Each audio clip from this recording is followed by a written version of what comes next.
اقسموا لیصرمنها مصبحین۔ محترم سامعین، 29ویں پارے کی تلاوت کی گئی، گویا ایک پارہ رہ گیا ہے، انشاءاللہ کل مکمل ہو جائے۔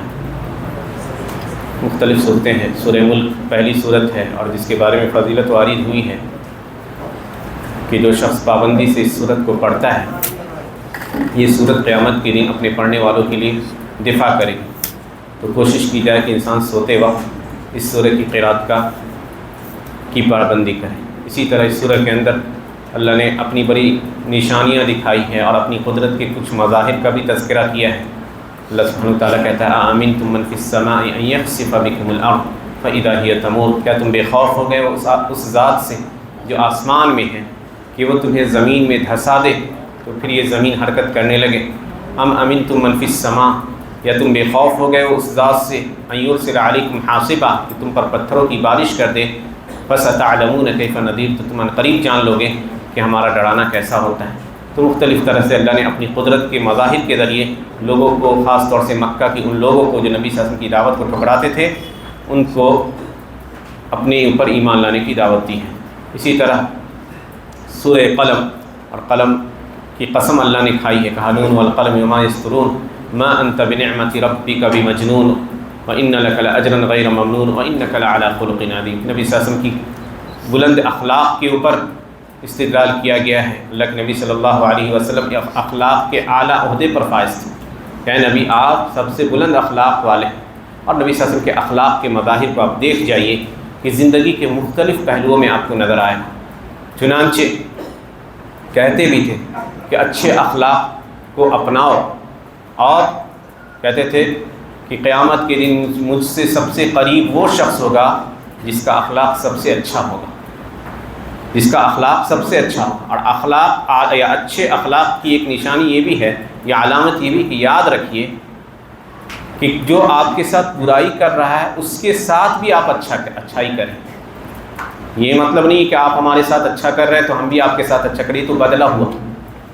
کوئی آپ کے ساتھ برا سلوک کر رہا ہے، آپ اس کے ساتھ اچھا سلوک کیجیے، یہ اخلاق کی اعلیٰ نشانی۔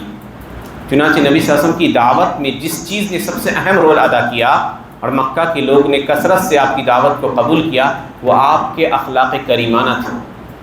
یاد کیجیے فتح مکہ کے موقع پر جب نبی کریم صلی اللہ علیہ وسلم مکہ میں فاتحانہ طور پہ داخل ہو رہے ہیں تو اپنے سر کو جھکا رکھا ہے، تواضع اور عاجزی کے ساتھ۔ اور وہی لوگ جنہوں نے آپ کو بے حد ستایا تھا مکہ کی زندگی میں، آپ کے صحابہ کو بے حد ستایا تھا، سر جھکائے چلے آ رہے ہیں آپ کے پاس، ڈر رہے ہیں کہ کیا کیا جائے گا، کیا انجام ہوگا۔ اور ڈرتے ڈرتے جب پوچھا تو اللہ کے نبی نے کہا اذهبوا فانتم الطلقاء، جاؤ تمہارا کوئی حساب کتاب نہیں۔ پوچھا کہ تم کیا خیال ہے میرے بارے میں، کیسا سلوک کروں تمہارے ساتھ؟ تو کہنے لگے آپ اخن کریم، آپ تو انتہائی شریف انسان ہیں، شریف بھائی ہیں، شریف بھائی کے بیٹے ہیں، آپ سے اچھی امید رکھتے ہیں۔ کہا جاؤ، جیسے یوسف نے اپنے بھائیوں سے کہا تھا لا تثریب علیکم اليوم، آج تم پر کوئی ملامت نہیں ہے، اللہ تمہیں بخشے، وہ زیادہ رحم کرنے والا ہے، میں بھی وہی بات کہتا ہوں۔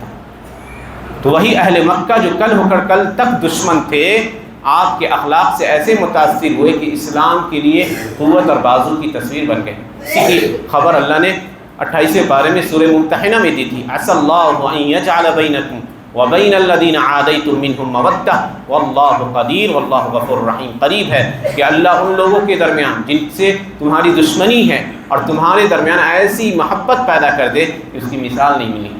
اور دیکھ لیجئے کہ وہی صحابہ اکرام جو عرصے تک ستائے گئے مکہ کے لوگوں کے ذریعے، کچھ دن کے بعد سن 8 ہجری میں مکہ فتح ہوا۔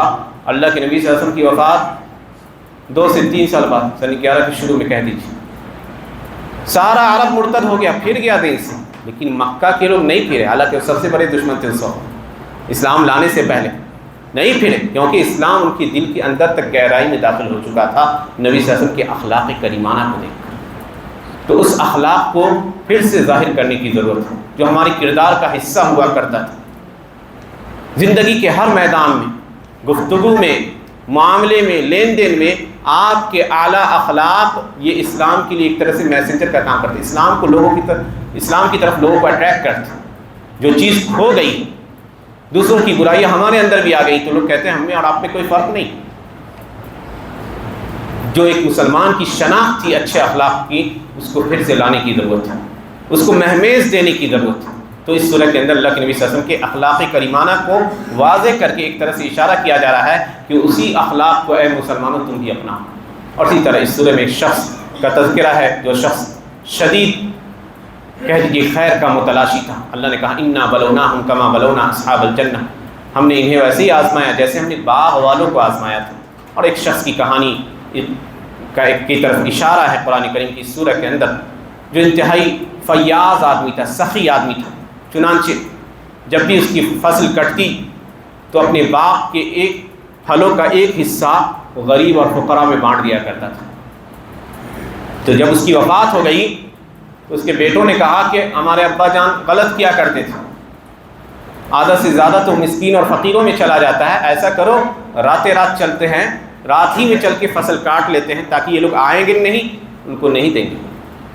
اللہ نے کہا جیسے انہوں نے یہ سوچا فطاف علیہا طائف من ربک وہم نائمون، اللہ کا عذاب ان کے کھیت اور فصل کے اوپر آ گیا اور ایسی ہو گئی وہ کھیتی، اللہ نے کہا کسرین، جیسا کہ کسی نے کاٹ لی ہو.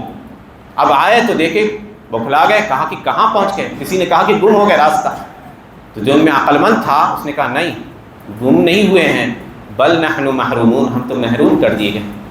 اور اس کے بعد پھر ان لوگوں نے اللہ سے توبہ کی، معافی مانگی. تو یاد رکھیے کہ جو صدقات ہیں، بھلائیاں ہیں، احسان لوگوں کے ساتھ، یہ بہت سارے عذاب سے بچنے کا ذریعہ ہے.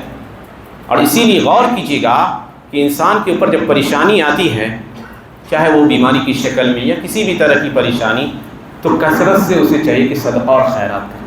ان لوگوں کا خیال رکھے سوسائٹی میں جو مفلس ہیں اور مانگتے نہیں، جن کو اللہ سبحانہ وتعالیٰ نے کہا لا یسألون الناس الحافا، جو لوگوں سے ہاتھ پکڑ پکڑ کر مانگتے نہیں، ایسے لوگوں کی خاص طور سے آپ کے رشتہ داروں میں اگر کوئی شخص ہے تو اس تک پہنچیے. صحیح حدیث آتی، حسن درجے کی حدیث ہے، کہا اللہ کے نبی صلی اللہ علیہ وسلم نے داؤ مرضاکم بالصدقہ، اپنے مریضوں کا علاج صدقہ سے کرو. امام حاکم مشہور محدث گزرے ہیں، مستدرک ان کی کتاب ہے، انہوں نے لکھا کہ ایک زمانے تک میں بس شدید بیمار رہا چہرے میں، کتنا بھی علاج کرایا کبھی ٹھیک نہیں ہوا. یہاں تک کہ امام صابونی سے انہوں نے کہا کہ دیکھیے میرے ساتھ یہ تکلیف ہے تو اس کا علاج آپ بتائیے. انہوں نے کہا اس کا علاج یہ ہے کہ آپ ایک ایسے علاقے میں جائیں جہاں لوگوں کو پانی کی ضرورت ہے اور وہاں ان کے لیے پانی کا انتظام کر دیں. انہوں نے کہا کہ ایک ہفتہ بھی نہیں گزرا اس انتظام کیے ہوئے کہ اللہ نے وہ تکلیف میری دور کر دی. تو یہ صدقات اللہ سبحانہ وتعالیٰ بہت ساری بلاؤں کو ٹالتا ہے. جب سورج گرہن لگتا ہے یا چاند گرہن تو مستحب ہے کچھ نیک کام کرنے کی. اللہ کے نبی صلی اللہ علیہ وسلم فرمایا ان الشمس والقمر آیتان من آیات اللہ لا ينکسفان لموت احد ولا لحیاتہ فاذا رأیتموہما فادعوا اللہ وصلوا وتصدقوا. کہا یہ سورج اور چاند اللہ کی دو بڑی نشانیاں ہیں، یہ کسی کی موت اور حیات پر کہناتے نہیں ہیں. جب یہ گرہن لگے تو دعا کرو اللہ سے، نماز پڑھو اور صدقہ کرو. علامہ ابن القیم رحمۃ اللہ علیہ لکھتے ہیں کہ یہ صدقہ کا حکم دینا آسمانی بلاؤں کو ٹالنے میں صدقہ کا کیا رول ہے اس حدیث سے پتہ چلتا ہے. تو کہا کہ جب یہ صدقہ اور یہ نمازیں، یہ دعائیں آسمانی بلاؤں کو ٹال سکتی ہیں تو انسان کے جسم کے اوپر آنے والی چاہے وہ بیماری کی صورت میں ہو چاہے کسی آزمائش کی صورت میں ہو، یہ بدرجہ اولا نافع ہے اور کبھی گھٹتا نہیں. اللہ کے نبی صلی اللہ علیہ وسلم قسم کھاتے تھے ما نقصت مال من صدقہ، صدقہ سے مال کبھی گھٹتا نہیں، یہ اللہ کے نبی قسم کھا کر کیا کہا کرتے تھے. اور کہتے تھے کہ کوئی انسان مسلم بندہ اپنے پاکیزہ کمائی سے صدقہ کرتا ہے تو اللہ سبحانہ و تعالیٰ اسے اپنے دائیں ہاتھ سے قبول کرتا ہے اور پھر اس کو بڑھاتا رہتا ہے یہاں تک ایک پہاڑ کے مانند ہو جاتا ہے. تو ایک چھوٹا سا صدقہ اگر اخلاص نیت کے ساتھ ہو تو ایک عظیم نیکی کے پہاڑ میں تبدیل ہو سکتا ہے. اور بخاری کی اس حدیث کو یاد رکھیے کہ پریشانی کے عالم میں صدقہ ایک طرح سے آپ کے اوپر سایہ فگن ہوتا ہے. چنانچہ وہ مشہور حدیث ہے کہ ایک شخص گزر رہا تھا اس راستے سے، اس نے بدلی سے آواز سنی کہ جاؤ فلاں کے کھیت کو سیراب کر دو. آگے بڑھا تو دیکھا کہ ایک جگہ بارش کا پانی جمع ہے اور ایک شخص ہے جو اپنی کدال سے کھیت کو ٹھیک ٹھاک کر رہا ہے۔ اس نے پوچھا کہ اللہ کے بندے تمہارا نام کیا ہے؟ اس نے وہ نام بتایا جو نام اس نے بادل سے سنی تھی۔ کہا کہ تم کرتے کیا ہو کہ میں نے یہ آواز یا تمہارا نام بادل میں سنا یا بادل کے گڑگڑانے سے سنا؟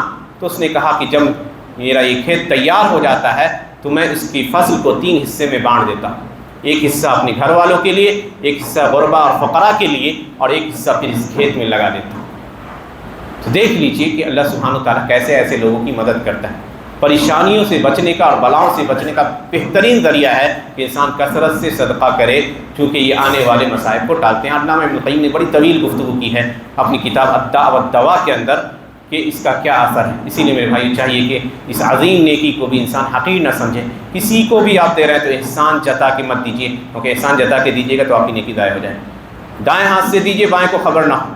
ایک وہ شخص بھی ہوگا عرش کے سائے میں جو دائیں ہاتھ سے خرچ کرتا ہے تو بائیں ہاتھ کو اسی خبر، یعنی انتہائی سری طور پر کسی کے چہرے کے پانی کی حفاظت کیجیے۔ کوئی انسان اگر مفلس ہے تو اتنی تنہائی میں دیجیے کہ اس کو دوسروں کو خبر بھی نہ ہو اور اس کی ضرورت بھی پوری ہو۔ یہ ہونا چاہیے ایک دوسرے کی باہمی دادرسی، ایک دوسرے کی ضرورت کو کام آنے کا یہ بہترین ذریعہ ہے۔ اللہ سبحانہ تعالیٰ سے دعا ہے کہ اللہ سبحانہ تعالیٰ ہمیں ان کاموں کے کرنے کی توفیق عنایت فرمائے۔ آمین وآخر دعوانا الحمدللہ رب العالمین۔ السلام علیکم ورحمۃ اللہ وبرکاتہ۔